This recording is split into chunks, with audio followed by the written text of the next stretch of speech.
کہ طفل طفل پیر پیر جس کا نوجوان ملے. یاد رکھیں کہ کپڑوں سے مراد صحابہ بھی ہوا کرتے ہیں. جس طرح قرآن کریم میں عورت کو مرد، بیوی کو مرد کے کپڑے اور مرد کو بیوی کے کپڑے کہا گیا ہے، اس لیے یہ خیال نہ کریں کہ اس الہام کا معنی صرف ظاہری کپڑے ہیں. میرے نزدیک اس کے اول معنی حضرت مسیح موعود علیہ الصلوۃ والسلام کے صحابہ ہیں، اور ان معنوں میں جب ہم اس الہام کا ترجمہ کریں گے تو مراد یہ ہوگی کہ لوگ ڈھونڈیں گے اور نہیں ملیں گے. کوشش کریں گے کاش ہمارے نصیب میں یہ ہوتا کہ ہم ان لوگوں سے برکت حاصل کرتے. جہاں تک کپڑوں کا تعلق ہے، ظاہری کپڑوں کا، وہ بھی انشاءاللہ ان معنوں میں بھی یہ الہام پورا ہوگا، اور ایک وقت میں لوگ ان کپڑوں کو بھی ڈھونڈا کریں گے. مگر جب تک حضرت مسیح موعود علیہ السلام کے صحابہ زندہ ہیں، کپڑے کہلانے کا پہلا حق ان کا ہے.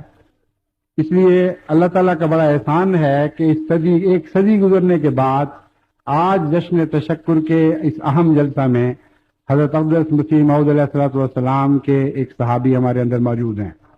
اللہ تعالیٰ ان کو صحت و عمر میں برکت دے، اور صحابہ کی برکت کا سایہ اور بھی ہمارے اگلی صدی میں ممتد کرے. خدا کرے کہ ایسا ہی ہو. لیکن ایک وقت ایسا بھی آنے والا ہے جب آپ لوگ تابعین کے طور پر یاد کیے جائیں گے، اور وہ سب لوگ جو آج اس صحابی کی زیارت کر رہے ہیں وہ تاریخ احمدیت میں تابعین کے طور پر گنے جائیں گے اور لکھے جائیں گے. اس لیے آپ سب خوش نصیب ہیں جنہوں نے اس سے پہلے کسی صحابی کو نہیں دیکھا کہ وہ آج حضرت مسیح موعود علیہ السلام کے ایک صحابی کو اپنی جسمانی آنکھوں سے بھی دیکھ رہے ہیں.